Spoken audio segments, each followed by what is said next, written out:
Inteligência para quê? Como usar o seu cérebro para a glória de Deus. Esse é o título desse livro aqui, escrito pelo autor Pedro Dulce, e nós vamos analisar hoje o que podemos aprender com esse livro aqui. Se é a primeira vez que você está me vendo aqui, eu sou a Gil Rosas, professora, pesquisadora, criadora desse canal e que também mora aqui em Manaus. Tem uma série aqui no meu canal onde eu falo sobre o que podemos aprender com o livro, no caso o livro hoje esse aqui, Inteligência para quê? Qual o objetivo do livro, sempre dando um contexto aqui para você entender o objetivo desse livro aqui. Vamos lá. Primeiramente, Pedro Dulce é filósofo e pastor presbiteriano. Tem graduação em teologia pelo Seminário Presbiteriano Brasil Central e é doutorando em filosofia pela Universidade Federal de Goiás, com um período de estudo na Universidade Livre de Amsterdã, Holanda. Eu não sei se ele terminou o doutorado dele, mas até então. Eu gosto muito de ler esses livros de pastores que tenham a mesma linha de pensamento, mesma linha doutrinária, digamos assim, do que eu me converti, né, no cristianismo. Então, esse livro aqui é de um pastor presbiteriano. Não concordo com todas as coisas que ele fala, mas a visão dele sobre a Bíblia e de tudo que ele fala aqui na Bíblia, eu tenho um critério muito rigoroso na hora que eu vou analisar a obra. Então, realmente é uma fonte de conhecimento aí para você entender melhor um pouco mais da Bíblia. Esse livro ele tem 169 páginas, contando com as referências bibliográficas, não sei se dá para ver aí, não dá para focar. Ele é um livro muito denso. Por que livro denso? Porque apesar dele ter poucas páginas, ele é um livro filosófico. Então você vai ter que ter paciência ali para ler e analisar os pontos para você entender e analisar também, tirar suas próprias conclusões. Eu demorei um pouco para ler esse livro aqui, como eu falei, eu tenho uma certa dificuldade em filosofia, mas isso não me empata de estar lendo livros que vão agregar valor ao meu conhecimento, à minha vida, ao meu desenvolvimento pessoal. Então, fica a dica aqui, né, que você tem que ter um pouco de paciência para estar lendo esse livro. Eu li esse livro em 2 semanas, né, eu apliquei uma técnica aqui, essa técnica tem aqui no meu canal, que é botar a meta de 11 páginas por dia. Eu consegui ali em 1 semana, 2 semanas, 1 semana e meia. Consegui, eu só demorei mais porque, como eu falei, ele é um livro denso para mim, pode não ser para você, mas ele é um livro denso para mim. E eu tive que parar, analisar, escrever, para poder entender e também passar aqui no meu canal. O livro, o autor começa dizendo que nós, como cristãos, estamos perdendo a guerra cultural. E ele vai embasar isso porque estamos acostumados a entender que a intelectualidade faz parte de uma pessoa ser ateu, por exemplo. A intelectualidade só vai servir quando tira o elemento Deus. Então a proposta desse livro é resgatar, dizendo que nós como cristãos temos sim a inteligência, entender sobre as ciências, né, as ciências como um todo, e também fazer uma formação intelectual. O primeiro ponto que eu quero deixar que a gente pode aprender com esse livro está no primeiro capítulo, que eu achei interessante, que é intitulado O Compromisso de Servir com o que se aprende. Bom, na nossa universidade, você passou pela universidade assim como eu, espero que você tenha passado, senão você está passando pela universidade. Nós temos aquela divisão em que os nossos docentes, eles não relacionam, né, essa parte da fé cristã com essa parte da ciência. Então, nós como cristãos temos que defender, você tenta explicar a cosmovisão também. E o Pedro Dulce vem falar pra gente que isso tem que partir de nós como pessoas cristãs, para que outras pessoas também possam entender que a nossa fé ela não é uma fé cega. Ela não é uma fé que estou analisando uma pesquisa, eu vou tirar o fator fé.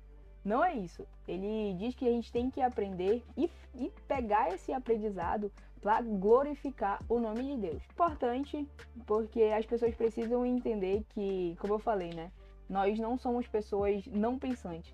Muito pelo contrário. As maiores universidades que existem hoje foram fundadas por pessoas que acreditam em Deus. Alguns pontos que eu vou ler aqui para você, que é os vícios e deformações na condução intelectual cristã. Por que ele vai falar isso? Porque existe uma classe de cristão que não acredita na intelectualidade, como os anti-intelectuais. Tem também aquele pessoal de vida intelectual bipolar.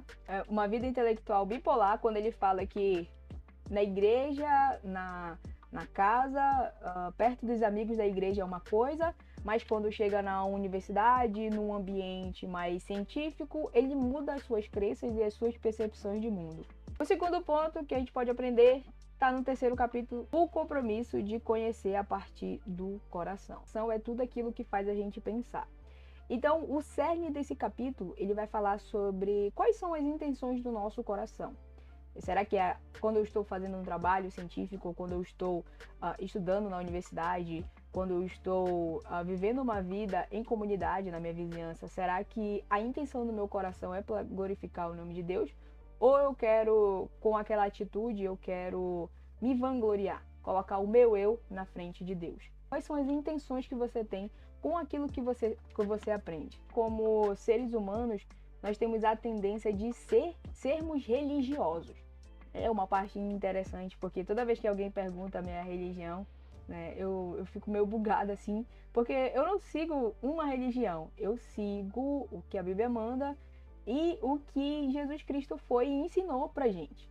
Então, quando ele também fala nesse coração, ele tá falando se você está vivendo uma religiosidade ou se você está vivendo aquilo que Jesus Cristo pregou. O próximo capítulo aqui que eu separei pra gente é o compromisso da inteligência cristã, não só na disciplina teológica, as nossas atitudes em determinados ciclos de comunidade que nós estamos inseridos.